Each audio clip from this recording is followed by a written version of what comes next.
السلام عليكم ورحمة الله وبركاته. الحمد لله والصلاة والسلام على رسول الله وعلى آله وصحابه الفائزين برضا الله. رب اشرح لي صدري ويسر لي أمري واحلل عقدة من لساني يفقهوا قولي. وما توفيقي إلا بالله عليه توكلت وإليه أنيب. فأعوذ بالله من الشيطان الرجيم. بسم الله الرحمن الرحيم.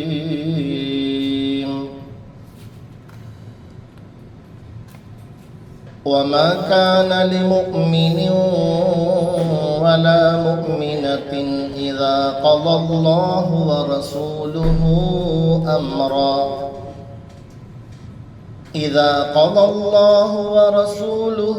أمرا أن يكون لهم الخيرة من أمرهم ومن يعص الله ورسوله فقد ضل ضلالا بعيدا. صدق الله مولانا العظيم. فيا رب متعني بسر حروفه ونور به قلبي وسمعي ومقلتي. സ്നേഹമുള്ള ഉംറക്കാരെ, അല്ലാഹുവിൻ്റെ അതിഥികളെ, അനുഗ്രഹീതമായി മക്ക ഹറമിൻ്റെ മണ്ണിൽ ഇൽമിൻ്റെ മജ്ലിസിൽ ഇതേപോലെ ഒരുമിച്ച് കൂടാൻ തൗഫീഖ് തന്നതുപോലെ നാളെ ആഖിറത്തിൽ നബിയുനാ വസയ്യിദുനാ മുഹമ്മദ് മുസ്തഫ സല്ലല്ലാഹു അലൈഹി വസല്ലം തങ്ങളോടും അവിടുത്തെ അനുചര വൃന്ദങ്ങളോടും ആല് അസ്ഹാബുകളോടും നമ്മുടെ പ്രിയപ്പെട്ട മാതാപിതാക്കൾ, സഹോദരി സഹോദരങ്ങൾ, ബന്ധുമിത്രാദികൾ, കൂട്ടുകുടുംബാദികൾ, നമ്മളോടൊപ്പം പവിത്രമായ യാത്രകൾ ചെയ്ത് മരണപ്പെട്ടവർ എല്ലാവരെയും അള്ളാഹു അവന്റെ ജന്നാത്തുൽ ഫിർദൗസിൽ ഒരുമിച്ച് കൂട്ടുമാറാവട്ടെ. അതിന് കാരണമായി ഇത്തരം ഇൽമിന്റെ മജ്ലിസുകളും നാം ഈ വരവിൽ ചെയ്ത കർമ്മങ്ങളും അള്ളാഹു സ്വീകരിക്കുകയും അത് വമ്പിച്ച പ്രതിഫലം നൽകാൻ പര്യാപ്തമായ അമലായി അള്ളാഹു തൃപ്തിപ്പെടുകയും ചെയ്യുമാറാവട്ടെ. നാളെ മദീനയിലേക്ക് പോകുന്ന നമ്മൾ മദീനയെ കുറിച്ചറിയാതെ, നബിതങ്ങളെ അറിയേണ്ടതുപോലെ അറിയാതെ പുറപ്പെടുക എന്നുള്ളത് അദബുകേടാണ്, മര്യാദകേടാണ്. എന്ന് പറഞ്ഞാൽ നിങ്ങൾക്കാർക്കും നബിതങ്ങളെ ഒട്ടും അറിയില്ല എന്നുള്ളതല്ല. അറിയും, പറയും. പക്ഷേ ഒരു നന്മയുടെ യാത്രയ്ക്ക് മുമ്പേ, മദീനയിലേക്ക് അടുക്കുന്നതിന് മുമ്പ് മുത്തുനബിയെ കുറിച്ചൊന്ന് കൽബിന്റെ ഉള്ളകത്തുറങ്ങിക്കിടക്കുന്ന അറിവുകൾ തട്ടി ഉണർത്തുക എന്ന ലക്ഷ്യമാണ് ഈ ഒരുമിച്ച് കൂടലിന്റെ പിന്നിൽ ഞാൻ കരുതുന്നത്. അള്ളാഹു അത് സ്വീകരിക്കട്ടെ, സ്വാലിഹായ അമലായി കബൂലാക്കുമാറാവട്ടെ. ബലഗൽ മുദ്ദാഹു ഫീ ഔസാഫിഹി ഫമാ ബലഗ ബാലിഗും മിഅ്ശാറ മാ ഊതി ബിമാ ഫിൽ ബാലി ബാൽ. അവിടുത്തെ ഗുണമേന്മ എണ്ണിപ്പറയുവാൻ, അവിടുത്തെ ഗുണഗണം വർണ്ണിച്ചു പാടുവാൻ അന്ന് തൊട്ടിന്നോളം പണി ചെയ്തോരനവധി, എന്നിട്ടും തീരാത്ത ഗുണമേന്മ നിരവധി. നബിയുനാ വസയ്യിദുനാ മുഹമ്മദ് മുസ്തഫ റആ അജായിബ ആലമിൽ മലകൂതി വസറായിറൻ നാസൂതി വൽ ജബറൂതി. ഐന മുദരിസ മസ്ജിദിൽ ലാഹൂതി كم من لدني حواء علوما صلوا عليه وسلموا تسليما. اللهم صل وسلم وبارك عليه. മലക്കൂത്ത് ലോകത്തെ വിസ്മയ കാഴ്ചകൾ നാസൂത്ത് ജബറൂത്തിൻ ഗൂഢമാം പൊരുളുകൾ മഹാനായ നബിയുന വസയ്യിദുനാ മുഹമ്മദ് മുസ്തഫ സല്ലല്ലാഹു അലൈഹി വഅലാ ആലിഹി വഅസ്ഹാബിഹി വസല്ലമ തസ്ലീമൻ കസീറൻ കസീറാ. തങ്ങളുടെ അടുക്കലേക്ക് അൽഫ ഹജ്ജ് ഉംറ ഗ്രൂപ്പിന്റെ ഈ സെപ്റ്റംബർ ബാച്ച് നാളെ മദീനയിലേക്ക് പുറപ്പെടുമ്പോൾ നബിതങ്ങളെ കുറിച്ച് അറിയേണ്ടതെല്ലാം അറിയാൻ പറ്റൂലെങ്കിലും അറിയാൻ പറ്റുന്നത് അറിവിന്റെ പരിമിതിയിൽ ഉൾപ്പെട്ടുകൊണ്ട് അറിയണം. അതിനൊരു ഇൽമിന്റെ മജ്‌ലിസ് സംഘടിപ്പിക്കപ്പെട്ടു എന്ന് മാത്രം പറയുന്നത് ബറക്കത്തായി പറയാനും കേൾക്കുന്നത് സംതൃപ്തമായി കേൾക്കാനും അത് മനസ്സിന്റെ ഉള്ളകത്തിലേക്ക് ഉറപ്പിച്ച് മഹബ്ബത്ത് വർദ്ധിപ്പിക്കുവാനും അല്ലാഹു തൗഫീഖ് തരുമാറാവട്ടെ. ഒരു വിശ്വാസി അവന്റെ ജീവിതത്തിൽ ഏറ്റവും കൂടുതൽ സ്നേഹിക്കുന്നത് ആരെ എന്ന് ചോദിച്ചാൽ ഏതൊരാളും പറയും ഉമ്മയെയാണ്, വാപ്പയെയാണ്. അല്ലെങ്കിൽ ആദ്യം പറയും അള്ളാഹുവിനെയും റസൂലിനെയും എന്ന്. അപ്പൊ ഞാൻ തിരിച്ചു ചോദിക്കും, അള്ളാഹുവിനെയും റസൂലിനെയും തൽക്കാലം ഒന്ന് നീക്കി വെച്ച് അത് രണ്ടും ഒഴികെ ദുനിയാവിൽ ഏറ്റവും കൂടുതൽ സ്നേഹിക്കുന്നത് ആരെ എന്ന് ചോദിച്ചാൽ ഉമ്മയെ എന്ന് പറയും, അല്ലെങ്കിൽ വാപ്പയെ എന്ന് പറയും. അല്ലെങ്കിൽ ഉസ്താദെ, എൻ്റെ 20ാമത്തെ വയസ്സിൽ ആരുമല്ലാതിരുന്ന എൻ്റെ പ്രായത്തിൽ എൻ്റെ കഴുത്തിൽ വന്ന് താലി കെട്ടിയ എൻ്റെ പ്രിയതമൻ, എനിക്ക് വാപ്പയില്ല, എനിക്ക് ഉമ്മയില്ല, എനിക്ക് സഹോദരങ്ങളില്ല, എൻ്റെ എല്ലാം എൻ്റെ ഭർത്താവാണെന്ന് പറയുന്ന ഭാര്യ ഉണ്ടാവാം. അല്ലെങ്കിൽ ആറ്റുനോറ്റ് കാത്തിരുന്ന് കല്യാണം കഴിഞ്ഞ് 20 വർഷം കഴിഞ്ഞപ്പോൾ എനിക്കുണ്ടായ എൻ്റെ മോളാണ് എൻ്റെ എല്ലാം എന്ന് പറയുന്ന പിതാവും ഒരിക്കൽ എൻ്റെ കൂടെ യാത്ര ചെയ്ത് മദീനയിൽ എത്തിയിരുന്നു. ഇങ്ങനെയൊക്കെ ആയിരിക്കാം എൻ്റെ മുമ്പിൽ ഇരിക്കുന്ന നിങ്ങളുടെ മറുപടി. അതിനപ്പുറത്തേക്ക് വല്ലതും ഉണ്ടോ? നിങ്ങൾ നിങ്ങളുടെ ജീവിതത്തിൽ ഏറ്റവും കൂടുതൽ സ്നേഹിക്കുന്നത് ആരെയാ എന്ന് പറഞ്ഞ് അള്ളാഹുവിനെയും റസൂലിനെയും കഴിഞ്ഞാല് മമ്മൂട്ടി ഉപ്പാപ്പ റാന്നി ഒന്ന് പറഞ്ഞ് ആരെയാ സ്നേഹിക്കുന്നത്? എൻ്റെ കൂടെ മുമ്പ് ഉംറയ്ക്കോ ഹജ്ജിനോ വന്നവരൊന്നും എൻ്റെ ഈ ചോദ്യത്തിന് മറുപടി ഇപ്പൊ പറഞ്ഞ് വിജയിക്കണ്ട. പറ ഉപ്പാപ്പ ആരെയാ സ്നേഹിക്കുന്നത് പറഞ്ഞു. തട്ടി നോക്കിയപ്പോൾ ജീവനോട്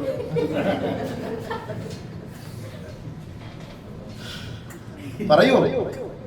നിങ്ങൾ നിങ്ങളുടെ ജീവിതത്തിൽ ഏറ്റവും കൂടുതൽ സ്നേഹിക്കുന്നത് ആരെയാ? മകനെ. മാഷാ അല്ലാഹ്. അടുപ്പാട് അബ്ദുറഹ്മാനൊക്കെ പറഞ്ഞേ, നിങ്ങൾ നിങ്ങളുടെ ജീവിതത്തിൽ ഏറ്റവും കൂടുതൽ സ്നേഹിക്കുന്നത് ആരെയാ? മാതാപിതാക്കളെ. എവിടെ ബാസിമ? ആരെയാ? ജയിച്ചു. പാപ്പായും ഉമ്മായി ഹജ്ജിന് വന്നപ്പോ ക്ലാസ് ഒക്കെ കേട്ടിട്ടുണ്ട്. ഒരു വിശ്വാസിയല്ല, ഒരു മനുഷ്യൻ അവന്റെ ജീവിതത്തിൽ അവൻ ഏറ്റവും കൂടുതൽ സ്നേഹിക്കുന്നത് മാതാവിനെയാണെന്ന് പറഞ്ഞാലും, പിതാവിനെയാണെന്ന് പറഞ്ഞാലും, ഭർത്താവിനെയാണെന്ന് പറഞ്ഞാലും, ഭാര്യയാണെന്ന് പറഞ്ഞാലും, മക്കളെയാണെന്ന് പറഞ്ഞാലും അതൊക്കെ പച്ചക്കള്ളമാണ്. ഒരു മനുഷ്യനും, ബുദ്ധിയുള്ള ഒരു മനുഷ്യൻ, വകതിരിവും വേർതിരിവുമുള്ള ഒരു മനുഷ്യൻ സ്വന്തം നഫ്സിനേക്കാൾ വേറെ ആരെയും സ്നേഹിക്കാൻ പറ്റൂല. പറ്റുമോ? ഉണ്ടെങ്കിൽ കൈപൊക്കെ. പറ്റുമോ? ഫാസിന ഷഹനാസിനാണെന്ന് പറയൂ. അങ്ങനെയാണ് ഞാൻ പറയും, ഷഹനാസിനേക്കാൾ മുമ്പ് എന്നെ കാണാൻ തുടങ്ങിയത്. ഒരു മനുഷ്യൻ അവന്റെ ജീവിതത്തിൽ ഏറ്റവും കൂടുതൽ സ്നേഹിക്കുന്നത് സ്വന്തം നഫ്സിനെയാണ്. ഈ ഒരു ചോദ്യം ചോദിച്ചപ്പോ കണ്ണൂരുകാരി ഒരുത്ത ക്ലാസ്സിൽ മറുപടി പറഞ്ഞു എന്റെ ഉമ്മയെയാണെന്ന്. ഉടൻ ഞാൻ തിരിച്ചു പറഞ്ഞു, ഉമ്മായിക്ക് 1.5 ഏക്കർ സ്ഥലമുണ്ട്, മരണമാസന്നമായി കിടക്കുന്നു, എങ്കിലും എഴുന്നേറ്റിരുന്ന വർത്തമാനമൊക്കെ പറയും. 1/2 ഏക്കർ വീതം നിങ്ങളുടെ 3 സഹോദരങ്ങൾക്ക് വീതിച്ചു കൊടുത്തു, നിങ്ങൾക്കൊന്നും തന്നില്ല, എന്തു പറയും ചോദിച്ചു. എഴുന്നേറ്റ് കൈ കൊപ്പി, ഞാൻ തോറ്റു ഉസ്താദേ. മറ്റൊരു ഉപ്പ പറഞ്ഞു, 20 വർഷത്തിന് ശേഷമാണ് എനിക്കൊരു കുട്ടി ഉണ്ടായത്, എൻ്റെ കുഞ്ഞിനെയും കൂടെ ഞാൻ ഉംറയ്ക്ക് വന്നിരിക്കുന്നത്, 4 വയസ്സുണ്ടവന്, എനിക്ക് അവനേക്കാൾ ദുനിയാവിൽ വേറെ ആരെയും സ്നേഹമില്ലാന്ന് പറഞ്ഞു. ഞാൻ പറഞ്ഞു, ആ മകനെ മടിയിലിരുത്തി കളിപ്പിക്കുന്നു, അവന്റെ കയ്യിൽ ഒരു സൂചി കിട്ടി, അല്ലെങ്കിൽ ഒരു മുട്ടുസൂചി, ഒരു പിന്ന് കിട്ടി, നിങ്ങൾ മറ്റെന്തോ അശ്രദ്ധയിൽ ഇങ്ങനെ വർത്തമാനം പറഞ്ഞിരിക്കുമ്പോൾ അവൻ നിങ്ങളെ കുത്തി. അപ്പൊ മോനെ കുത്തല്ലേ, ഉപ്പാക്ക് വേദന എടുക്കും. 2ാമതും കുത്തി, 3ാമതും കുത്തി, എന്ത് ചെയ്യും? അത് വാങ്ങിയിട്ട് തിരിച്ച് ചെറിയൊരു കുത്തു കൊടുക്കും. അതിന്റെ അർത്ഥം എന്താ? മോനെ, 20 വർഷം കൂടിയാ നീ എനിക്കുണ്ടായതെങ്കിലും നീ എന്നെ 2 തവണയല്ല 3 തവണ ഉപദ്രവിച്ചു. അപ്പോ വേദന എന്താണെന്ന് നീ അറിയണം. ഞാൻ അത് തിരിച്ചു വാങ്ങി നിന്നെ ഒന്ന് കുത്തി ചെറുതായിട്ട്, അപ്പൊ നിനക്ക് വേദനിച്ചു. അഥവാ എന്റെ മടിയിലിരിക്കുന്ന 20 വർഷം കൂടി ഉണ്ടായ എന്റെ 4 വയസ്സുകാരനായ എന്റെ മകനേക്കാൾ ഞാൻ എന്നെ സ്നേഹിക്കുന്നു. എന്റെ ശരീരം വേദനിച്ചപ്പോഴാണ് തിരിച്ചു വേദനിപ്പിച്ച്. ഓക്കെ, റാന്നി ഉപ്പ മകനാണെന്ന് പറഞ്ഞു. മിക്കവാറും സ്വന്തം നഫ്സിനേക്കാൾ ഒരാൾക്കും ഒരാളെ സ്നേഹിക്കാൻ പറ്റൂല. പറ്റുമോ സാധുക്കാൻ? പറ്റൂല. ഇനി ഭർത്താവിനെ സ്നേഹിക്കുന്നു പറഞ്ഞാൽ ഉമ്ര കഴിഞ്ഞ് നാട്ടിലേക്ക് പോകുമ്പോൾ ആ ഭർത്താവിനെ കൂട്ടിക്കൊണ്ട് ഞാൻ കോഴിക്കോട് പോകും, മലപ്പുറം പോകും, നല്ലൊരു പെണ്ണിനെ കാണിച്ചു കൊടുക്കും. എന്നിട്ട് ഭാര്യയ്ക്ക് ഒരു വീഡിയോ കോൾ ചെയ്യാൻ പറഞ്ഞു, അത് ഉസ്താദ് ഒരു കാണിച്ചെന്ന പെണ്ണാണ്, ഞാൻ ഇതിനെ കെട്ടാൻ തീരുമാനിക്കുന്നു, നിന്റെ അഭിപ്രായം എന്താണ്? അപ്പൊ എന്ത് ചെയ്യും? ഉസ്താദെ, 18ാമത്തെ വയസ്സിൽ എന്റെ കഴുത്തിൽ താലി കെട്ടി എന്റെ പ്രിയതമൻ, ഞാൻ യത്തീംഖാനയിലാണ് വളർന്നത്, എന്നെ ആരും നോക്കാനില്ല, എന്നിട്ട് എന്റെ ജീവിതത്തിൽ എന്നെ കെട്ടി എന്റെ ശരീരം മുഴുവൻ സ്വർണ്ണാഭരണങ്ങൾ കൊണ്ട് അണിയിച്ചു, അമ്പരചുംബിയായ വീട്ടിൽ താമസിപ്പിച്ചു, നല്ല ചുറുചുറുക്കുള്ള മക്കൾ ഞങ്ങൾക്കുണ്ടായി. എന്റെ ഭർത്താവിനെ അല്ലാതെ ഞാൻ ആരെ സ്നേഹിക്കുമെന്ന് ചിന്തിക്കുന്ന ഒരു പെണ്ണിനോടാണ് എന്റെ വർത്തമാനം. ആ ഭർത്താവ് മറ്റൊരു പെണ്ണ് കെട്ടാൻ ആലോചിക്കുന്നു എന്ന് പറഞ്ഞാൽ, പെണ്ണ് കെട്ടി എന്നറിഞ്ഞാൽ ആ പെണ്ണ് ആ ഭർത്താവിനെ പിന്നെ സ്നേഹിക്കാൻ പറ്റുമോ? പറ്റൂല. അപ്പൊ എന്താ അർത്ഥം? എന്റെ മനസ്സിന്റെ താല്പര്യത്തിനപ്പുറത്തേക്ക് എന്റെ ഭർത്താവ് മറ്റൊരു ചിന്തയിലേക്ക് എത്തിയപ്പോ എനിക്ക് സഹിക്കാൻ പറ്റൂല. കാരണം ഞാൻ എന്റെ ഭർത്താവിനേക്കാൾ എന്നെ തന്നെയാണ് സ്നേഹിക്കുന്നത്. ഉറപ്പിച്ചോ? എല്ലാവരും ഉറപ്പിച്ചില്ലേ? പറ്റൂല. ഇനിയാണ് വിഷയം.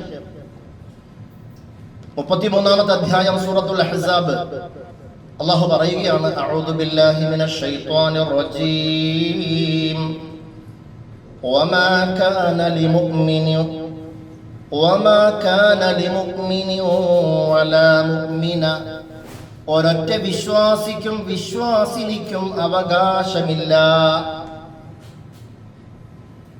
അല്ലാഹുവും അവന്റെ റസൂലും ഒരു വിഷയത്തിൽ ഫൈനൽ തീരുമാനമെടുക്കെ ആ വിഷയത്തിൽ സ്വതന്ത്രമായ ഒരു തീരുമാനമെടുത്ത് പ്രവർത്തിക്കാൻ അനുവാദമില്ലെന്ന് വിശുദ്ധ ഖുർആൻ. അതേ സൂറത്തിൽ തന്നെ മറ്റൊരായത്ത് പറയുന്നു, അന്നബിയു നബി മുഹമ്മദ് മുസ്തഫ സല്ലല്ലാഹു അലൈഹി വസല്ലം ഔലാ, ഏറ്റവും മേലെയായിരിക്കണം, ഏറ്റവും പരിഗണിക്കപ്പെടണം, ഏറ്റവും ശ്രദ്ധിക്കപ്പെടണം, ജീവിതത്തിന്റെ റോൾ മോഡലാക്കണം, ബിൽ മുഅ്മിനീന, ഒരു വിശ്വാസി, മിൻ അൻഫുസിഹിം, സ്വന്തം നഫ്സിനേക്കാൾ. നമ്മളിപ്പോ തീരുമാനിച്ചുറപ്പിച്ചത് ഓരോരുത്തർക്കും അവരവരുടെ നഫ്സിനോടാണ് സ്നേഹമെന്ന്. എങ്കിൽ ഖുർആൻ പറയുകയാണ്, അന്നബിയു ഔലാ ബിൽ മുഅ്മിനീന മിൻ അൻഫുസിഹിം. ഓരോ വിശ്വാസിയും ആ വിശ്വാസിയുടെ സ്വന്തം നഫ്സിനേക്കാൾ അല്ലാഹുവിന്റെ റസൂലിനെ സ്നേഹിക്കണം. അതൊക്കെ പറ്റുമെന്നാണ്. ഉമറുൽ ഫാറൂഖ് റളിയല്ലാഹു അൻഹു മുത്തുനബിയുടെ മുമ്പിലേക്ക് എത്തിക്കൊണ്ട് പറഞ്ഞു, യാ റസൂലല്ലാഹ്, അല്ലാഹുവിന്റെ റസൂലേ, എനിക്ക് നിങ്ങളോട് വല്ലാത്ത മഹബ്ബത്താണ് നബിയേ. നബി തങ്ങൾ ചോദിച്ചു, എത്രത്തോളം മഹബ്ബത്തുണ്ട് ഉമറേ?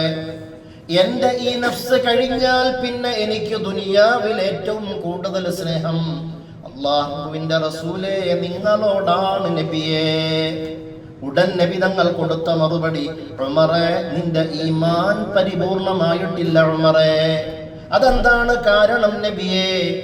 ഓ ഉമറേ, നീ നിന്റെ സ്വന്തം നഫ്സിനെക്കാളും എന്നെ സ്നേഹിക്കുന്നതുവരെ നിന്റെ ഈമാൻ പരിപൂർണമാവുന്നില്ല ഉമറേ. ഉടൻ ഉമറുൽ ഫാറൂഖ് റളിയല്ലാഹു അൻഹു പറഞ്ഞ കാര്യങ്ങൾ വെട്ടിത്തിരുത്തിക്കൊണ്ട് പുനർക്രമീകരിക്കുന്നു. യാ റസൂലല്ലാഹ്, അല്ലാഹുവിന്റെ റസൂലേ, എന്റെ ഈ നഫ്സിനേക്കാൾ ഞാൻ നിങ്ങളോട് മഹബ്ബത്ത് വെക്കുന്നു നബിയേ. ഉടനെ മുത്തു നബി പറഞ്ഞു, ഓ ഉമറേ, ഇപ്പോഴാണ് ഇസ്തക്മലൽ ഈമാൻ, ഈമാൻ പരിപൂർണമാക്കിയത്. അപ്പൊ നമുക്ക് ഈമാൻ ഉണ്ടോ എന്ന് ചിന്തിക്കേണ്ട സമയത്തേക്ക് എത്തി. നമ്മൾ ഏറ്റവും കൂടുതൽ നമ്മൾ സ്നേഹിക്കുന്നത് നമ്മളെ തന്നെയാണെങ്കിൽ നമ്മളുടെ നഫ്സിനേക്കാൾ നബിതങ്ങളെ പരിഗണിക്കുന്നതുവരെ, നബിതങ്ങളെ സ്നേഹിക്കുന്നതുവരെ, നബിതങ്ങൾ ചെയ്തു, പറഞ്ഞു, കേട്ടു, എടുത്തു, കൊടുത്തു, നടന്നു മുതൽ കാര്യങ്ങളോട് നമ്മൾ മഹബ്ബത്ത് വെക്കുന്നതുവരെ നമുക്ക് യഥാർത്ഥ ഈമാനിന്റെ പരിപൂർണതയിലേക്ക് എത്തുകയില്ലെന്ന് വിശുദ്ധ ഖുർആനും ഹദീസും പറയുന്നു. നബി തങ്ങൾ അങ്ങനെയാണ് ഉറങ്ങിയത്, നബി തങ്ങൾ അങ്ങനെയാണ് വസ്ത്രം ധരിച്ചത്, നബി തങ്ങൾ അങ്ങനെയാണ് ഭക്ഷണം കഴിച്ചത്, നബി തങ്ങൾ സല്ലല്ലാഹു അലൈഹി വസല്ലം എങ്ങനെയാണ് കുടിച്ചത്, എങ്ങനെയാണ് കുളിച്ചത്, എന്താണ് ധരിച്ചത്, എങ്ങനെയാണ് യാത്ര ചെയ്തത്, എങ്ങനെയാണ് മറ്റുള്ളവരോട് സഹകരിച്ചത്, സംസാരിച്ചത്, മറ്റുള്ളവർ ചെയ്ത തെറ്റുകുറ്റങ്ങൾക്ക് പുറത്തു കൊടുത്തത്, മാപ്പ് കൊടുത്തത്, വിട്ടുവീഴ്ച ചെയ്തു കൊടുത്തത്. ഇതൊരു വിശ്വാസി അവന്റെ ജീവിതത്തിൽ മാതൃകാപരമായി സ്വന്തം ജീവിതത്തിൽ അനുവർത്തിക്കുന്നത് വരെ അവൻ ഈമാനിന്റെ പരിപൂർണമാവുന്നില്ലെന്ന് നബിയുനാ മുഹമ്മദ് മുസ്തഫ ലഖദ് കാന ലക്കും ഫീ റസൂലില്ലാഹി ഉസ്വത്തുൻ ഹസന. ഖുർആൻ മുത്തുനബി സല്ലല്ലാഹു അലൈഹി വസല്ലമയിൽ നിങ്ങൾക്ക് വ്യക്തമായ മാർഗദർശനമുണ്ട് കേട്ടോ. നിങ്ങളൊരു അധ്യാപകനാണോ? മഹാനായ ജിബ്രീൽ അലൈഹിസ്സലാത്തു വസ്സലാമ മുത്തുനബി സല്ലല്ലാഹു അലൈഹി വസല്ലമയ്ക്ക് പകർന്നു കൊടുത്ത അറിവുകൾ ലക്ഷക്കണക്കിന് സ്വഹാബത്തുകൾക്ക് പഠിപ്പിച്ചു കൊടുത്തു അധ്യാപകൻ നബി മുഹമ്മദ് മുസ്തഫ. മുത്തുനബി പറഞ്ഞു, ഇന്നി ബുഇസ്തു മുഅല്ലിമ, ലോകത്തിന് അറിവ് പഠിപ്പിക്കുന്ന അധ്യാപകനായിട്ടാണ് എന്നെ അള്ളാഹു അയച്ചിട്ടുള്ളത്. നബിതങ്ങൾ പഠിപ്പിക്കാതെ പോയ ഒരു കാര്യവും വിശ്വാസിക്കില്ല. നബിതങ്ങൾ കാണിച്ചു തരാത്ത ഒരു മാർഗദർശനവും വിശ്വാസിക്കില്ല, ഉണ്ടാവാൻ പാടില്ല. അതുകൊണ്ടാണ് ഞാൻ ആദ്യം ഓതി വെച്ച ആയത്ത്, വമാ കാന ലിമുഅ്മിനിൻ വലാ മുഅ്മിന, ഒരൊറ്റ വിശ്വാസിയും വിശ്വാസിനിയും, ആണുങ്ങൾ മാത്രമല്ല പെണ്ണുങ്ങളും, വമാ കാന ലിമുഅ്മിനിൻ വലാ മുഅ്മിനത്തിൻ, ഒരൊറ്റ വിശ്വാസിക്കും ഒരൊറ്റ വിശ്വാസിനിക്കും അവകാശമില്ല, ഫീമാ ഖളല്ലാഹു വറസൂലുഹു, അല്ലാഹു അവന്റെ ഖുർആനിലൂടെ ഒരു വിഷയത്തിൽ അന്തിമ തീരുമാനം പറഞ്ഞിട്ടുണ്ടെങ്കിൽ, മുത്തുനബി അവിടുത്തോരുടെ ജീവിതത്തിൽ ഒരു വിഷയത്തെ കുറിച്ച് ഫൈനൽ തീരുമാനം ഹദീസിലൂടെ അറിയിച്ചിട്ടുണ്ടെങ്കിൽ, അയ്യകൂന ലഹുൽ ഖിയറതു, ആ വിഷയത്തിൽ വിശ്വാസിക്ക് സ്വതന്ത്രമായി തീരുമാനമെടുക്കാൻ അനുവാദമില്ലെന്ന് വിശുദ്ധ ഖുർആൻ. അഥവാ അല്ലാഹുവും റസൂലും അന്തിമ തീരുമാനം എടുത്ത വിഷയം ഖുർആനിലൂടെയും ഹദീസിലൂടെയും പ്രതിപാദിച്ചിരിക്കെ അതിനെ മറികടന്ന് സ്വതന്ത്രമായ ഒരു തീരുമാനം ഒരു വിശ്വാസി എടുത്താൽ ഫഖദ് ളല്ല, അവൻ വഴിപിഴച്ചു, ളലാലം ബഈദാ, വഴിപിഴച്ച് അതിവിദൂരം അവൻ സഞ്ചരിച്ചു മറികടന്നു പോയിരിക്കുന്നു. എവിടെയാണോ പിഴച്ചത് ആ വഴിത്താരയിലേക്ക് തിരികെ എത്തി നന്മയുടെ ബാന്ധാവിൽ സുന്നത്തിന്റെ ശൈലിയിൽ ഖുർആനിന്റെ പ്രതിപാദ്യത്തിൽ അവൻ തുടർന്ന് സഞ്ചരിക്കാതെ സ്വർഗത്തിന്റെ നന്മയുടെ പാതയിലേക്ക് അവൻ എത്തപ്പെടാൻ പറ്റൂലെന്ന് ഖുർആൻ. അല്ലാഹു ഖബൂൽ ചെയ്യുമാറാവട്ടെ, അല്ലാഹു നമ്മളെ സ്വീകരിക്കുമാറാവട്ടെ. അപ്പൊ ഏതെങ്കിലും അധ്യാപകന്മാര് എന്റെ ശബ്ദം കേൾക്കുന്നുവെങ്കിൽ, മഹത്തായ ലക്ഷക്കണക്കിന് സ്വഹാബത്തുകൾക്ക് ദീൻ പഠിപ്പിച്ച ഗുരുനാഥനായ നബിയുനാ വസയ്യിദുനാ മുഹമ്മദ് മുസ്തഫ സല്ലല്ലാഹു അലൈഹി വസല്ലമയിൽ മാർഗദർശനമുണ്ട്.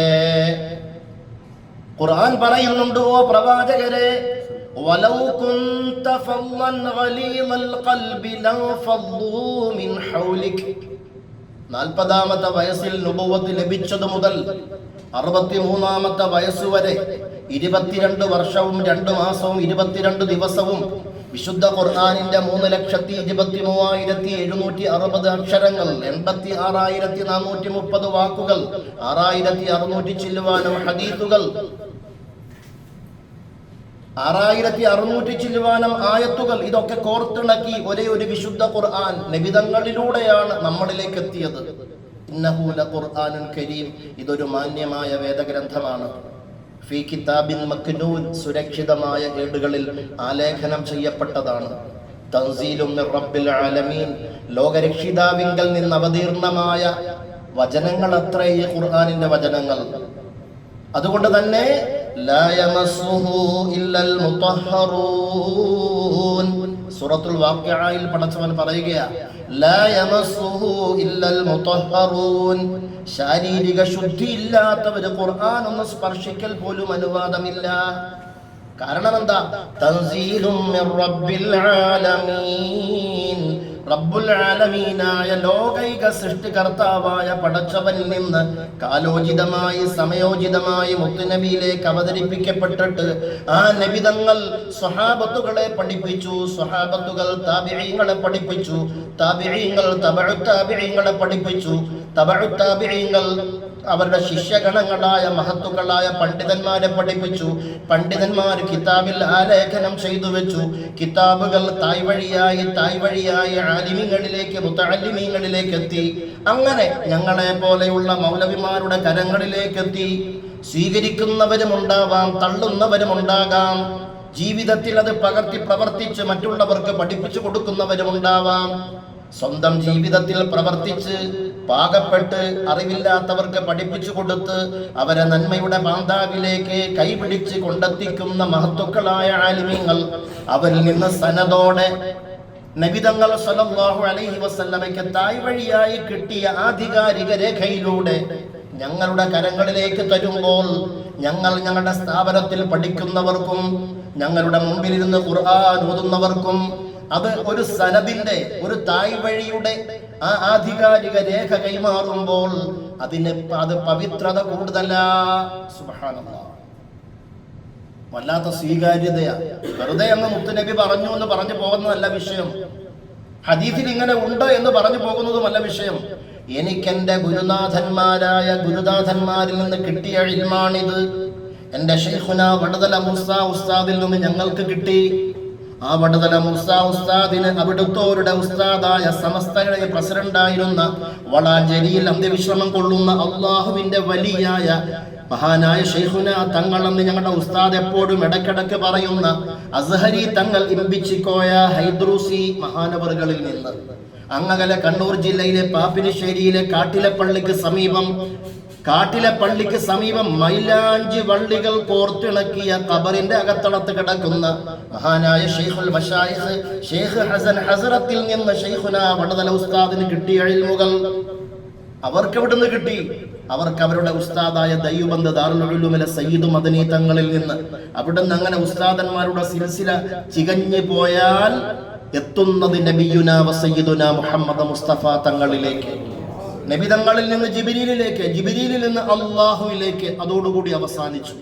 പറയുന്ന ഇൽമുകൾക്കും ഓതുതരുന്ന ആയത്തുകൾക്കും ആധികാരികമായ രേഖയും പിടിവള്ളിയും ഉണ്ട്. നമ്മുടെ അൽഹസനാത്ത് സ്ഥാപനത്തിൽ പഠിച്ചു പൂർത്തീകരിച്ച പെൺമക്കൾക്ക് സനത് കൊടുക്കാൻ വേണ്ടി സനത് രേഖപ്പെടുത്തി അതിന്റെ തെറ്റുകൾ വല്ലതും തിരുത്താനുണ്ടോ എന്ന് ശൈഖുന ഉസ്താദിന്റെ അടുക്കലേക്ക് ചെന്നപ്പോൾ ഉസ്താദ് പറഞ്ഞൊരു വാക്കുണ്ട്, ഇതിൽ നിന്റെ പേരെഴുതി ചേർക്കണം, എന്റെ പേരും എഴുതി ചേർക്കണം. ആധികാരികമായ പിടിവള്ളിയാണത്. എന്റെ ശൈഖുന തങ്ങൾ എനിക്ക് തന്നത്, എന്റെ ശൈഖ് ഹസൻ ഹസ്രത്ത് തങ്ങൾ തന്നത്, അവരിൽ നിന്ന് അവരോട് സയ്യിദ് മദനി കൊടുത്തത്. സയ്യിദ് മദനി ദൈവബന്ധിലെ തങ്ങളിലേക്ക് മുത്തുനബി മുതൽ തായ്വഴിയായിട്ട് വന്ന ഇൽമിന്റെ വഴിത്താരയായത് ആധികാരികമായി രേഖപ്പെടുത്താൻ അർഹതയുള്ള സനതാണത്. അത് കൊടുക്കുന്നതിൽ ബലമുണ്ട്, പിടിവള്ളിയുണ്ട്. എന്റെ കണ്ണങ്ങ് നിറഞ്ഞുപോയി. സുബ്ഹാനല്ലാഹ്, അല്ലാഹു ഖബൂൽ ചെയ്യുമാറാവട്ടെ. അപ്പൊ ഒരു വിശ്വാസിയായ മനുഷ്യൻ അവന്റെ ജീവിതത്തിൽ സ്വന്തം നഫ്സിനേക്കാൾ നബിതങ്ങളെ സ്നേഹിക്കണം. നബിതങ്ങളെ കണ്ടിട്ടുണ്ടോ? കാണണ്ടേ? കണ്ടവരെ കാണാം, കണ്ടോരെ കാണാം. ചരിത്രം പറഞ്ഞ എവിടെയെങ്കിലും തീരൂല. മഹാനായ നബിയുന വസയ്യിദുന മുഹമ്മദ് മുസ്തഫ നബിതങ്ങളുമായിട്ട് ഒരു ബന്ധവും ഇല്ലാത്തവർക്ക് എങ്ങനെ നബിതങ്ങളെ ഉറക്കിൽ കാണാൻ പറ്റും? നമുക്കുള്ള ബന്ധം എന്താ? റബീഉൽ അവ്വൽ കഴിഞ്ഞതേ ഉള്ളൂ. യാ നബി സലാം അലൈക്കും, യാ റസൂൽ സലാം അലൈക്കും, യാ ഹബീബ് സലാം അലൈക്കും, സലവാത്തുല്ലാഹി അലൈക്കും. മൗലിദ് പാരായണം ചെയ്യുന്ന വീടുകളിൽ സ്ത്രീകൾക്കത് അറിവുണ്ട്. പുരുഷന്മാര് പള്ളിയിൽ പോയി മൗലിദിൽ പങ്കെടുത്താൽ അവർക്കത് അറിവുണ്ട്. റബീഉൽ അവ്വൽ 1 മുതൽ തുടങ്ങുന്ന ഈ യാ നബിയുടെ തോരണങ്ങൾ റബീഉൽ അവ്വൽ 1 തുടങ്ങി റബീഉൽ അവ്വൽ 12 എത്തുമ്പോഴേക്കും അന്നദാന വിതരണവും കുട്ടികളുടെ കലാമത്സരങ്ങളും സമ്മാന വിതരണവും വഅദ് പരിപാടിയും അതേപോലെ ഘോഷയാത്രയും കഴിയലോടുകൂടി യാ നബി സലാം അലൈക്കും, റബീഉൽ അവ്വൽ 1 വന്ന നബിയെ ഇത് തിരിച്ചു പൊക്കോ, അടുത്ത റബീഉൽ അവ്വലിന് വാ. ഇത്രയുള്ള നമ്മുടെ ബന്ധം. അത് മൗലിദ് ഓതുന്നവര്, അതേപോലെ തന്നെ ഘോഷയാത്രയിൽ പങ്കെടുക്കുന്നവര്, അതേപോലെ വീട്ടിൽ മൗലിദ് ഓതുന്നവര്, ഇതൊന്നുമില്ല, ഞാൻ അങ്ങനെ തീവ്ര സുന്നിയൊന്നുമല്ല എന്ന്, അല്ലെങ്കിൽ സുന്നിയാണെന്ന് പറഞ്ഞാൽ മറ്റുള്ളവരെന്ത് വിചാരിക്കുമെന്ന് കരുതുന്നവർക്ക് ഇതും കൂടെ ഇല്ല. ജുമഅത്തൊന്ന് നേരത്തെ പോയെങ്കിലല്ലേ പള്ളിയിലെ ഖത്തീബ് നബി തങ്ങൾ ഓതി ഒരു ഹദീസ് ഓതിയിട്ട് സ്വല്ലല്ലാഹു അലൈഹി വസല്ലം എന്ന് പറയുമ്പോൾ നമുക്കും സ്വല്ലല്ലാഹു അലൈഹി വസല്ലം എന്ന് പറയാൻ ഒരു മനസ്സുണ്ടാവുകയുള്ളൂ. അതില്ലാത്തവർക്ക് എങ്ങനെ? അപ്പൊ ഞാൻ ഒരു ഉദാഹരണം പറയാം. നമ്മൾ ഒരുമിച്ച് കൂടി നെടുമ്പാശ്ശേരി എയർപോർട്ടിൽ വെച്ച്, അതിനു മുമ്പ് ക്ലാസ് നടന്നു, ഓക്കെ, നെടുമ്പാശ്ശേരി എയർപോർട്ടിൽ ഒരുമിച്ച് കൂടി. ഇനി തിരിച്ച് നെടുമ്പാശ്ശേരി എയർപോർട്ടിൽ 23-ാം തീയതി രാവിലെ 8 മണിക്ക് എത്തി, 10 മണിയോടുകൂടി പിരിഞ്ഞു. നിങ്ങളും ഞാനും തമ്മിലുള്ള ബന്ധം നിങ്ങൾക്ക് തീർക്കാൻ പറ്റുമോ? നിങ്ങൾക്ക് എന്നെ മറക്കാൻ പറ്റുമോ? എന്താ കാരണം? 10-15 ദിവസക്കാലം നമുക്ക് ഒരുമിച്ച് ഒരു തസ്ബീഹ് മാലയുടെ മുത്തുകളെ പോലെ ഞാൻ ചൊല്ലിത്തരുന്നു, ഏറ്റു ചൊല്ലുന്നു, ഇൽമ പറയുന്നു, നിങ്ങൾ സ്വീകരിക്കുന്നു, മസ്അല ചോദിക്കുന്നു, നിവാരണം നടത്തുന്നു. നമ്മളൊരു കുടുംബത്തിന്റെ അംഗങ്ങളെ പോലെ പിരിഞ്ഞുപോയി. അവരവരുടെ കുടുംബത്തിലേക്ക് മടങ്ങേണ്ടവരാ. പിന്നെ എന്തെങ്കിലും ഒരു വിഷയം വരുമ്പോ ആ ഉസ്താദ് ഒന്ന് പറഞ്ഞിരുന്നു അല്ലെ, അല്ലെങ്കിൽ ദുആ ചെയ്യുമ്പോ ഞാൻ നിങ്ങളെ മറക്കൂല എന്ന് നിങ്ങൾക്ക് ബോധ്യമുണ്ട്. കാരണം അൽഫ ഹജ്ജ് ഉംറ ഗ്രൂപ്പിൽ ഇന്നോളം വന്ന മുഴുവൻ പേർക്കും വേണ്ടി എല്ലാ ദുആയിലും ഉൾപ്പെടുത്തുന്ന അനുഭവം നിങ്ങൾക്കുണ്ട്. എങ്കിൽ പിന്നെ നിങ്ങളെ മറക്കൂല എന്ന് ഉറപ്പിക്കാം. നിങ്ങൾ എന്നെ ഓർക്കുമോ മറക്കുമോ എന്ന് ഞാൻ അങ്ങനെ ഉറപ്പിക്കും. മറക്കാൻ പറ്റുമോ? ഇല്ല. എന്താ ബന്ധം? ഒരു 15 ദിവസത്തെ ബന്ധം. മദ്രസയിൽ 2 വർഷം പഠിപ്പിച്ച ഒരു ഗുരുനാഥൻ, ഒരു മദ്രസ മുഅല്ലിമ്, ആ നാട്ടിലെ ഒരു കുടുംബവുമായിട്ട് നല്ല ബന്ധമായിരുന്നു. പിന്നീട് ആ മഹലിൽ നിന്ന് പുള്ളി ജോലി വിട്ട് വേറെ മഹലിൽ പോയി. ഒരു 5-8 വർഷം കഴിഞ്ഞപ്പോൾ ആ മുമ്പ് ബന്ധമുണ്ടായിരുന്ന മഹല്ല് നിവാസി മകളുടെ കല്യാണം വന്നപ്പോൾ മദ്രസ മുഅല്ലിമിനെ വിളിച്ചു. അപ്പൊ പള്ളിയിൽ വന്നു, കല്യാണ ഹാളിൽ വന്നു, ഭക്ഷണമൊക്കെ കഴിച്ചുകൊണ്ടിരിക്കുമ്പോൾ ഒരു പെൺകുട്ടി ഓടി വരിക, ഉസ്താദേ റഊഫ് ഉസ്താദ് അല്ലേ? ഒരു ഉദാഹരണം പറഞ്ഞത്. അതെ ഉസ്താദേ, ഞാൻ സമിയ ഉസ്താദിനെ 5-ാം ക്ലാസ് മദ്രസ പഠിപ്പിച്ചതല്ലേ? ആ, നീ അങ്ങ് വളർന്നു പോയല്ലോ പെണ്ണേ. സുബ്ഹാനല്ലാഹ്. എന്താ ബന്ധം? മദ്രസയിൽ 5-ാം ക്ലാസ്സിന് ആ ഉസ്താദ് പഠിപ്പിച്ചു. ആ കുട്ടി മനസ്സിൽ കൊണ്ടു നടന്നു, അതെന്റെ ഉസ്താദാണ്. ഓടി വന്ന് പരിചയപ്പെട്ടു. ആ പരിചയപ്പെടണമെങ്കിൽ കല്യാണ വീട്ടിൽ വെച്ച് ആ പെണ്ണിന് ദീനി വേഷം ഉണ്ടാകണം. ഇല്ലെങ്കിൽ 8 വര കെട്ടിയതുപോലെയുള്ള ഡ്രസ് ഇട്ടുകൊണ്ട് വന്ന ഉസ്താദിന്റെ കൺമുമ്പിൽ എത്തൂല, മാറിപ്പോകും. അപ്പൊ ആ ഉസ്താദ് ആ കുട്ടിയെ 1 വർഷം 5-ാം ക്ലാസ്സിൽ പഠിപ്പിച്ചു എന്നുള്ളതാണ്. മദ്രസയിൽ പഠിപ്പിച്ച ഉസ്താദന്മാരെ മറക്കാൻ പറ്റുമോ? ഇല്ല. എങ്കിൽ നിങ്ങൾക്ക് നബിതങ്ങളുമായിട്ട് ഓർമ്മ വരാൻ നിങ്ങൾ എന്തു ചെയ്തു എന്നാ എന്റെ ചോദ്യം. റബീഉൽ അവ്വൽ 1 മുതൽ യാ നബി സലാം പറഞ്ഞോ? അല്ലെങ്കിൽ വഅദ് പറഞ്ഞപ്പോ സല്ലല്ലാഹു അലൈഹി വസല്ലം പറഞ്ഞോ? വേറെന്താ ബന്ധമുള്ളത് നബിതങ്ങളുമായിട്ട്? അല്ലാഹുവിന്റെ റസൂൽ സല്ലല്ലാഹു അലൈഹി വസല്ലം ഒരിക്കൽ അബൂബക്കർ സിദ്ദീഖ് റളിയല്ലാഹു അൻഹുവിനോട് പറഞ്ഞു, യാ അബൂബക്കർ, ഓ അബൂബക്കറേ, ലൈത അന്നീ ലഖീതു ഇഖ്വാനി, എന്റെ സഹോദരങ്ങളെ ഒന്ന് കണ്ടുമുട്ടിയെങ്കിൽ തരക്കേടില്ലായിരുന്നു. സ്വഹാബത്തുകളോടൊപ്പം ജീവിക്കുന്ന മുത്തുനബിയാണ്. സ്വഹാബത്തുകളിൽ പ്രമുഖനായ അബൂബക്കർ സിദ്ദീഖ് റളിയല്ലാഹു അൻഹുവിന്റെ പേരെടുത്ത് വിളിച്ചിട്ട് പറയുന്നത്, യാ അബൂബക്കർ, ലൈത അന്നീ ലഖീതു ഇഖ്വാനി, എന്റെ സഹോദരങ്ങളെ ഒന്ന് കണ്ടുമുട്ടിയെങ്കിൽ തരക്കേടില്ലായിരുന്നു. അബൂബക്കർ റളിയല്ലാഹു അൻഹു അത്ഭുതപ്പെട്ടു. അല്ലാഹുവിന്റെ റസൂലേ, നഹ്നു ഇഖ്വാനുക, ഞങ്ങളല്ലേ നിങ്ങളുടെ സഹോദരങ്ങൾ, ഞങ്ങൾ അങ്ങയുടെ ചുറ്റും ഇങ്ങനെ ഇല്ലേ? എന്നിട്ടും ലൈത്ത എന്ന വാക്കിട്ടുകൊണ്ട് അവിടുന്ന് പറഞ്ഞതിന് മനസ്സിലാവുന്നില്ല. ഈ ലൈത്ത എന്ന അറബി വ്യാകരണം അത് അറിയിക്കുന്നത് ഒരിക്കലും സംഭവിക്കാത്ത കാര്യം സംഭവിക്കാനുള്ള ആഗ്രഹം പ്രകടിപ്പിക്കുമ്പോഴാണ് ലൈത്ത എന്ന അറബി വാക്ക് പറയുന്നത്. അത് അതിന്റെ വ്യാകരണമാണ്. മനസ്സിലാവുന്നുണ്ടോ? ഒരിക്കലും സംഭവിക്കില്ല. ഏതുപോലെ അലാ ലൈത ശബാബ യഊദു യൗമാ ഫഅഖ്ബിറുഹു ബിമാ ഫഅലൽ മശീബു. ഒരു വയസ്സൻ ഒരു കിളവൻ കണ്ണാടിയിൽ പോയി നോക്കിയിട്ട് താടിയൊക്കെ നരച്ചു, മുടിയും നരച്ചു, പുരികവും നരച്ചു, കറുപ്പൊന്നുമില്ല, ഒക്കെ വെളുത്തത് തന്നെ. അവൻ അവിടെ നിന്ന് പാടി, അലാ ലൈത ശബാബ യഊദു യൗമ, എന്റെ ആ യുവത്വത്തിന്റെ പ്രസരിപ്പ്, ആ കറുത്ത താടിയും കറുത്ത പുരികവും കറുത്ത മുടിയും ഒക്കെ ഉണ്ടായിരുന്ന ആ കാലം അതൊന്ന് മടങ്ങി വന്നിരുന്നുവെങ്കിൽ. വരുവോ? ഇനി ഇത് കറുപ്പിച്ചാൽ തന്നെ ആ യുവത്വം വരുവോ? ഇല്ല. അപ്പൊ ഒരിക്കലും സംഭവിക്കാത്ത കാര്യം നടപ്പിലാക്കാനുള്ള ആഗ്രഹത്തെ ഉദ്ധരിക്കുന്നതാണ് ലൈത്ത എന്ന വാക്ക്. അതുകൊണ്ടാണ് അബൂബക്കർ സിദ്ദീഖ് റളിയല്ലാഹു അൻഹുവിന് അത്ഭുതം വന്നത്. എന്റെ സഹോദരങ്ങളെ കണ്ടുമുട്ടിയെങ്കിൽ നന്നായിരുന്നു എന്ന വാക്കിൽ ഒരിക്കലും സംഭവിക്കാത്ത ഒരു വിഷയത്തെ പറയുന്നത് പോലെയാണല്ലോ തങ്ങൾ പറഞ്ഞത്. അല്ല ലൈത്ത. അപ്പൊ റസൂലുള്ളാഹി സ്വല്ലല്ലാഹു അലൈഹി വസല്ലം പറഞ്ഞു, അബൂബക്കറെ അൻതും അസ്ഹാബി, നിങ്ങൾ എന്നോടൊപ്പം സഹകരിച്ചു ജീവിക്കുന്നവരാണ്, സ്വഹാബത്തുകളാണ്. നിങ്ങൾ എന്നോടൊപ്പം സഹകരിച്ച് ജീവിക്കുന്ന സ്വഹാബത്തുകളാണ്. ഇഖ്വാനി, സഹോദരങ്ങൾ, എന്റെ സഹോദരങ്ങൾ എന്ന് പറഞ്ഞാൽ അല്ലദീന ലം യറൗനി, അവരൊരിക്കലും എന്നെ നേരിൽ കണ്ടിട്ടില്ല, പക്ഷേ അവർ ആമനു ബി, എന്നെ കൊണ്ട് വിശ്വസിച്ചിട്ടുണ്ട്. അവർ ഞാൻ കൊണ്ടുവന്ന നടപടിക്രമങ്ങളെ ജീവിതത്തിൽ പകർത്തി പ്രവർത്തിക്കുന്നുണ്ട്. ഞാൻ പറഞ്ഞു എന്നവർ അറിഞ്ഞാൽ ആ പറഞ്ഞതിനെ അവർ പറയാനും മറ്റുള്ളവർക്ക് എത്തിച്ചു കൊടുക്കാനും പരിശ്രമിക്കും. ഞാൻ ചെയ്തു എന്നറിഞ്ഞാൽ അവരവരുടെ ജീവിതത്തിൽ അത് പകർത്തി പ്രവർത്തിക്കും. എന്നെ കണ്ടിട്ടില്ല, ഞാൻ ഓതുന്നത് അവർ കേട്ടിട്ടില്ല, ഞാൻ താമസിക്കുന്ന സ്ഥലത്തേക്ക് അവരെത്തിയിട്ടില്ല. ഇഖ്വാനി അല്ലദീന ലം യറൗനി, എന്റെ സഹോദരങ്ങൾ എന്ന് പറഞ്ഞാൽ എന്നെ കാണാത്തവരാണ്, പക്ഷെ എന്നെ അവർ ഇഷ്ടപ്പെടുന്നുണ്ട്. ഞാൻ ഇഷ്ടപ്പെട്ടതിനെ അവർ ഇഷ്ടപ്പെടുന്നുണ്ട്, ഞാൻ പറഞ്ഞതിനെ അവർ ഇഷ്ടപ്പെടുന്നുണ്ട്, ഞാൻ ചെയ്തതിനെ അവരുടെ ജീവിതത്തിൽ പകർത്തി പ്രവർത്തിക്കാൻ ഇഷ്ടപ്പെടുന്നുണ്ട്. അവരെ കണ്ടുമുട്ടും നാളെ ആഖിറത്തിൽ നബി മുഹമ്മദ് മുസ്തഫ.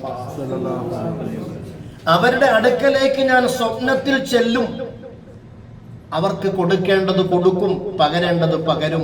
ഔ കമാ ഖാല റസൂലുള്ളാഹി. മുത്തുനബിയെ കാണണമെങ്കിൽ വെറുതെ 5-6 സലാത്ത് റബീഉൽ അവ്വൽ ചൊല്ലിയാൽ മാത്രം പോരാ. നബി തങ്ങൾ എന്തു പറഞ്ഞു അത് ജീവിതത്തിൽ അനുവർത്തിക്കാൻ പരിശ്രമിക്കണം. നബി തങ്ങൾ അങ്ങനെ ജീവിച്ചു. ആ വഴിത്താരയിൽ സുന്നത്തിന്റെ ചിട്ടയോടെ ജീവിക്കാൻ മക്കൾക്ക് പ്രേരണ കൊടുക്കണം.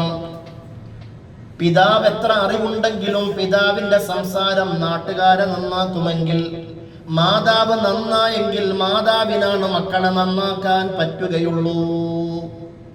ബാത്റൂമിൽ നിന്ന് കുളിച്ചിട്ട് പുറത്തേക്ക് വരുന്ന 4 വയസ്സുകാരൻ, അവൻ റൂമിലൂടെ തുണിയില്ലാതെ ഓടുമ്പോ മോനെ ഇഞ്ഞ് വന്നേ, സ്കൂളിൽ പോകാൻ സമയമായി, നിക്കറിട്ടെ, ഈ പാൻറിട്ടെ എന്ന് പറയുമ്പോ അവൻ ആ ബെഡ്റൂമിന്റെ ബെഡിൽ ചാരി നിന്നുകൊണ്ട് അവൻ ഇടത്തെ കാലാണ് പൊക്കുന്നതെങ്കിൽ മോനെ, മുത്തുനബിയുടെ സുന്നത്ത് അനുസരിച്ച് പാൻറിടണ്ടേ, വലത്തതിനെ മുന്തിക്കലാണ് നബിതങ്ങൾക്ക് ഇഷ്ടം, അതുകൊണ്ട് വലത്തെ കാൽ ഉയർത്തൂ പൊന്നെ എന്ന് പറഞ്ഞ് ആ ഉമ്മ വലത്തെ കാലിന്റെ പാൻറ് ആദ്യം വലത്തെ കാലിലൂടെ കേറ്റുമ്പോ, അതങ്ങ് കേറ്റിക്കൊടുക്കുമ്പോ ബിസ്മില്ലാഹിർ റഹ്മാനിർ റഹീം എന്ന് പറയുമ്പോ 3 ദിവസം ഈ ഉമ്മ ഇത് ആവർത്തിക്കുമ്പോ 4ാമത്തെ ദിവസം കുട്ടി കാല് പൊക്കാൻ പറയുമ്പോ ഇടത്തെ കാല് പൊക്കുവോ?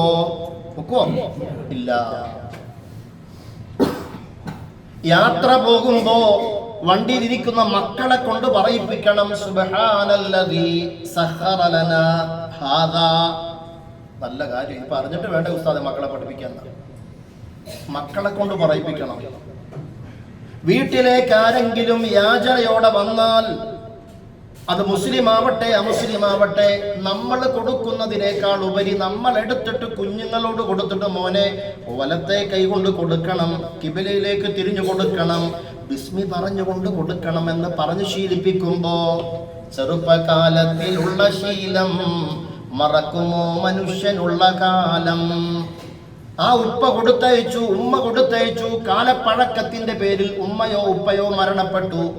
അന്ന് സ്വന്തം വീടുള്ള ആ പൊന്നുമോൻ അവന്റെ മുമ്പിലേക്ക് ഒരു തമിഴത്തിക്കുട്ടിയോ ഒരു സാധുവായ ഫക്കീറോ വരുമ്പോ 10 രൂപയുടെ നോട്ട് കൊടുക്കുമ്പോ, എന്റെ ചെറുപ്പത്തിൽ എന്റെ ഉമ്മ എന്നെ കൊണ്ട് കൊടുപ്പിച്ചിരുന്നു, എന്റെ ഉമ്മാക്ക് പടച്ചവൻ നീ പുറത്തു കൊടുക്കണേ, കിട്ടുന്ന ദുആയാണ്. എന്റെ വാപ്പ പൈസ ഇങ്ങനെ യാചകര് വരുമ്പോ എന്നെ കൊണ്ട് കൊടുപ്പിച്ചിരുന്നു.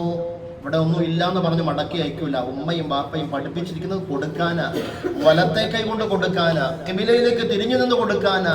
അതാ മോൻ പഠിച്ചു പാകമായി ചെയ്തുകൊണ്ടിരിക്കുന്നു, വളർന്നു വരുന്നു, സ്വന്തം പണമായി, സ്വന്തം വീടായി, സ്വന്തം കുടുംബമായി വീട്ടിലേക്ക് വരുന്നവനെ അവൻ മറക്കൂല, അവൻ തട്ടൂല. അപ്പൊ ഖബറിൽ കിടക്കുന്ന ഉമ്മാക്ക് ഇങ്ങനെ കൂലി എത്തിക്കൊണ്ടിരിക്കുക, വാപ്പാക്ക് എത്തിക്കൊണ്ടിരിക്കുക. എന്താ? ആ വഴിത്താരയിലേക്ക് തിരിച്ചു വിട്ടത് വാപ്പയാണ്, ഉമ്മയാണ്. സുബ്ഹാനല്ലാഹ്.